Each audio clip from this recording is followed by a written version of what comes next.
Voilà, c'est ça, c'est ça. C'est ce genre de victoire que je veux. Oui, c'est ce genre de victoire que je veux parce que figurez-vous que on sort d'une trêve internationale très compliquée et on réussit à gagner petit frère. On réussit à gagner petit frère. Allez dire. Et on gagne combien? 3-0. Quel but de Lewandowski, quel but de Ferran Torres. Oh, Mola, ça fait plaisir les gars. On a trop dit que wow, machin. Vous avez tout fait pour mettre le Mala le 27. Même jusque là, les petits frères ont dit qu'ils vont jouer au ballon. Les petits frères là ont dit que mettez même le Mala quel jour que vous voulez. On va gagner le Mala. C'est ça un club qui veut gagner la Ligue des Champions. C'est ça un club qui veut gagner tous les titres de cette saison. C'est ça le Barça. C'est vrai qu'on a sorti les polémiques sur Rafinha par-ci par-là. On s'en bat les couilles petits frères. Actuellement le Barça c'est le Barça les gars. On est content de voir ce qu'on voit. 3-0. 3-0 contre Osasuna. Et je vous rappelle que c'est Osasuna là qui nous avait donné 4-2 au match aller. Hein. Le match qu'on avait perdu chez eux là où il y avait le milieu de gloire qui a pris 3 fois nos latérales de la même manière. Bien qu'est-ce qu'il arrivait le jour là où il encaissait seulement les dribbles comme un enfant. Franchement c'était un Barça qui a très bien réagi. J'ai l'impression que le match qu'ils avaient perdu 4-2 contre les gars ils avaient un peu secoué. Et je rappelle que c'était la première défaite du Barça. Hein. C'était comme ça la première défaite. C'est l'équipe qui a donné la. Donc, enfin, on va dire que le Barça avait violemment commencé la saison. Et l'équipe de Arsenal était venue battre le Barça 4-2 au premier match en match de Liga là. Et maintenant, le Barça part derrière. Aujourd'hui, ils ont fait comprendre au petit frère là que petit frère, c'était le temps. C'était le temps. Vous avez un peu eu la chance. On vous a un peu laissé jouer là. Vous croyez que vous êtes arrivé. Maintenant, voilà le vrai Barça. Le vrai Barça. Celui qui va nous taper là maintenant là. Il n'est pas encore né. Ce qui me voit là, c'est que les Rafinha ne sont même pas là. Et Araujo, il n'est pas là. Bon, c'est vrai qu'Araujo n'est pas trop titulaire. Mais Rafinha n'était pas là. Lewandowski était même sur le banc. Ferran Torres lui aussi est devenu que Ferran Prime Toka Torres. Il ne sait même plus parce que chaque fois que je l'appelle Ferran Toka Torres, mais on doit retirer Toka là son nom parce que ce n'est plus un Toka. C'est vrai qu'il a même raté encore beaucoup d'occasions, mais Ferran Torres ce n'est plus un Toka. Ferran Torres c'est Ferran Torres. C'est Ferran El Niño Torres parce que lui il est devenu là. Je me rappelle un peu de Fernando Torres quand je vois Ferran Torres. Mais oui, mais c'est quoi ce Barça qui me fait plaisir là? C'était vraiment déroulé, un match facile. À la mi-temps, on fait sortir De Jong. C'est vraiment plaisant. Donc on voit que Hansi Flick est déjà dans une politique où il va préparer les prochains matchs. Il sait que De Jong est en forme. Faut pas trop le fatiguer, frère, parce qu'il y a Dortmund qui arrive, il y a les Chico de Madrid qui arrivent, il y a les Rafinha qu'on a même laissé au repos parce qu'ils étaient encore en sélection. Il n'y a pas de problème. Les gars ne sont pas encore là. Ils vont revenir tout à l'heure, là, proprement et tout. Rendez-vous contre les Chico de Madrid. Rendez-vous encore ce week-end parce qu'on a en train de jouer 3 matchs en pratiquement 5 à 6 jours. Mais on va gagner tous les matchs. Je vous dis, ce que vous voulez faire là, ça va vous rater. On va gagner tous les matchs. Ils ne savent pas si Osasuna va jouer le match de demain. Ils ont joué, ils vont encore les faire jouer demain. Impossible, les gars. Dans tous les cas, moi, je vous dis, ça, c'est un Barça qui est bien parti pour tout gagner. Vous vous rendez compte que même quand les joueurs types ne sont pas tous là, même quand les gars sortent les trêves internationaux qui ont été épuisants, les gars jouent au ballon. Et franchement, je vais revenir un peu sur la blessure de Olmo. Olmo, les gars, Olmo. Mola, j'ai l'impression que toi, tu as un problème là, comme ça, là, que...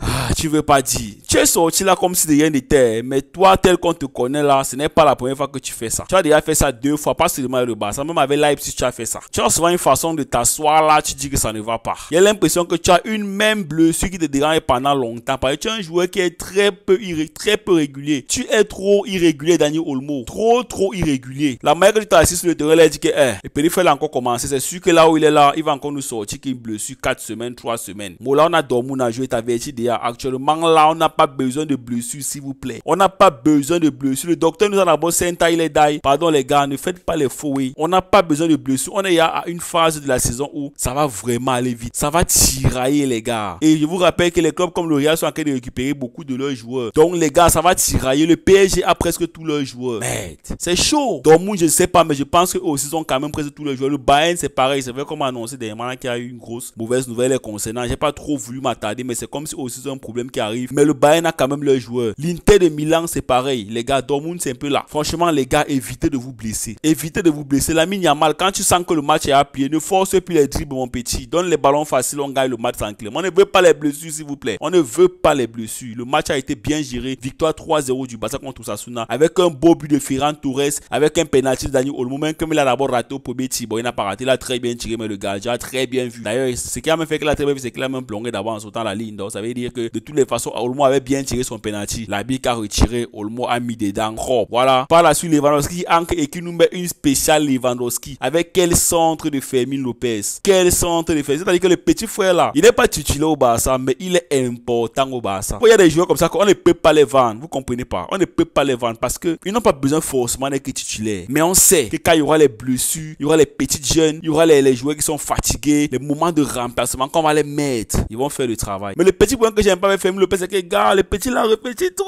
Mon petit, tu es déjà fort. Tu es déjà fort. Il y a un petit geste là qui te manque. C'est vrai que j'ai aimé ton sang sur Lewandowski. J'ai même eu peur que Chalon fasse une erreur parce qu'il y a l'impression que tu connais bien dribbler, tu connais courir avec le ballon, tu amènes les défenseurs, tu connais tout faire comme un mieux le couloir, mais il manque le dernier geste. Et franchement, tu t'es racheté sur la passe de la Lewandowski. Je croyais que tu allais Ndem, mais le sang était parfait. J'ai même vu la joie après lui parce que j'ai senti que tu avais peur de Ndem. Mais la manière que tu as donné le ballon à Lewandowski, lui-même nous a montré que ça c'est du spécial Lewandowski. C'est Lewandowski. Donc quand le ballon est monté, moi je savais que non, c'est Lewandowski qui est de l'autre côté. Il n'y a rien à faire, c'est le but. C'est le but. C'était Ferran Torres, les mecs sur la balle avec ça. Ce n'est pas Willy qui est faible. Il est fort, mais moi je le connais. Lui il connaît marquer les buts compliqués. Mais les gens de buts face là, c'est les gens là qui lui dépassent. C'est les petits ballons comme ça là que Ferran Torres va mettre à côté. Même son but qu'il a marqué d'ailleurs, c'était un but compliqué hein, parce que De Jong a d'abord fait une double étendard avec Olmo. C'était la magie les gars. De Jong, quel plaisir de te revoir à ce niveau. Mais putain, quel plaisir de te revoir à ce niveau. Double étendard avec Olmo. De Jong qui ouvre le ballon à Baldé. Baldé aussi l'intelligence. L'intelligence dans les dangers. L'intelligence de savoir que non, le genre de ballon là, on met ça au milieu de la surface. On met ça au milieu de la surface. Bien réfléchi là-bas mon petit. Et ça c'est rare hein, Baldé, parce que toi, tu es un peu comme Fermin Lopez. Donc les joueurs qui sont bons balle au pied. Les joueurs qui sont capables de dribbler tout le stade. Mais le dernier geste les gars, apprenez un peu de Pedri. Lorsque vous aurez appris un peu ça, vous serez monstrueux. Et ce qui me surprend, c'est que ce sont les enfants. Hein. Fermin, tu es encore jeune.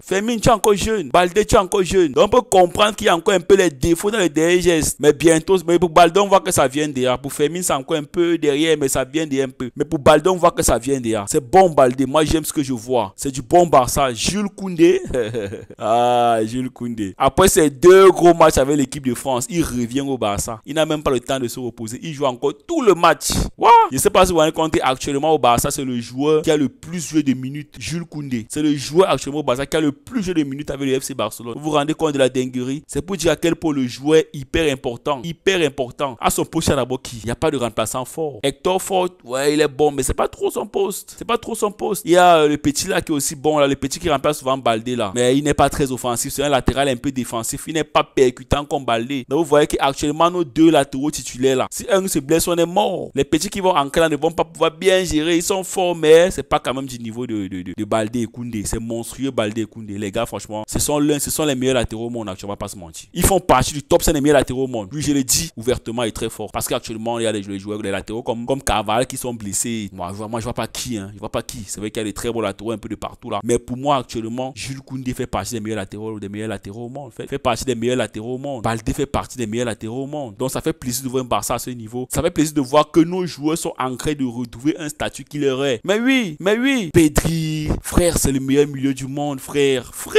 Pedri, c'est le meilleur milieu du monde, frère. Moi, je vous mens pas, je vous dis la vérité. C'est parce que c'est qu'il joue le ballon, l'intelligence, la grinta, la manière de se retourner. C'est-à-dire que même quand il y a pressing, Pedri se retourne le ballon. Et c'est ce qu'il dit souvent aux joueurs, aux supporters du Paris Saint-Germain là. Que votre équipe est forte, mais vos milieux de terrain ne savent pas se retourner le ballon. Si je manque, allez voir les matchs du PSG. Parce que quand je parle, les gars, ils disent que tu vas pas souvent les matchs du PSG, tu n'es rien pour pronostiquer, pour parler du PSG. Je comprends, les gars. Je ne suis pas parisien. J'aime bien le PSG, je ne vais pas vous mentir. Mais je vous dis que la différence entre vous et nous, c'est le milieu de terrain. Et si vous blaguez, c'est le jour qu'on vous prend. Même si c'est en finale, on vous tape correctement. Je le dis haut et fort, on vous tape correctement. Parce que là où vous allez pêcher, c'est là-bas que nous on va corriger. Vos joueurs Neves, vos Vichna, ils ne savent pas se retourner avec le ballon. Ils savent, mais ils ont souvent un peu peur de se retourner. On a vu contre Liverpool, vous avez gagné, c'est vrai, vous avez gagné. On ne refuse pas. Actuellement, le joueur qui me fait peur chez vous d'abord, c'est Dembélé. Bah, lui là, on ne l'arrête pas. Et contre le Barça, c'est comme s'il devient seulement super saillant. Dans tous les cas, on n'est pas encore de parler du PSG, on est encore de parler de la victoire du Barça contre Osasuna. Victoire très convaincante des Catalans. Malgré la trêve internationale, malgré la passe décisive faite par Tebas, parce qu'il voulait être sûr, il voulait nous déstabiliser. Il savait que comme on est à égalité de points le Real et que cette victoire allait venir nous mettre en difficulté. Mais le Barça a géré, on restait leader de la Liga avec 3 points d'avance sur le Real et beaucoup plus de points sur l'Atlético de Madrid après la victoire sur l'Atlético. Et après encore la victoire du match à moins, l'Atlético de Madrid c'est mort. Actuellement, il manque le Real à descendre.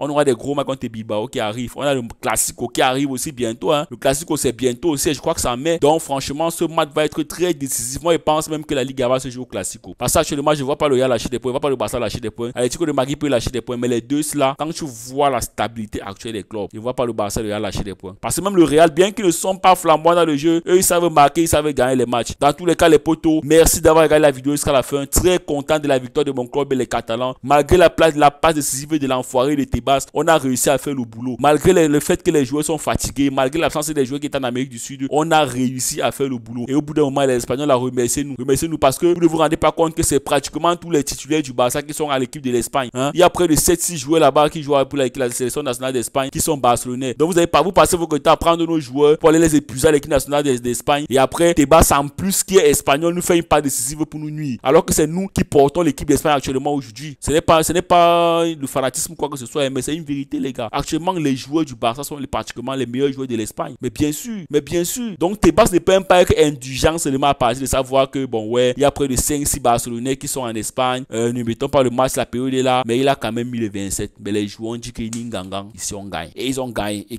avec de la manière, s'il vous plaît. 3-0. Merci le Barça. Merci les gars. Les gars, n'oubliez pas de vous abonner à la chaîne, c'est hyper important. Ça rassure la communauté, ça fait grandir la chaîne. Quand vous le faites, vous envoyez un très bon signal aux algorithmes YouTube. Et sachez-le, c'est le meilleur moyen pour vous de me soutenir. Moi, c'est Gaëtan dit pour ceux qui me découvrent. Si vous ne me connaissez pas encore, frérot, je fais des vidéos d'actualité sur FC Barcelone. Je fais également des vidéos début sur le FC Barcelone. Je fais parfois des vidéos sur le Real Madrid. C'est normal, c'est le club rival PSG. C'est normal, c'est un club que j'aime aussi. Voilà les potos, on se donne rendez-vous demain pour une prochaine vidéo. Et d'ici là, profitez des vôtres. Ciao.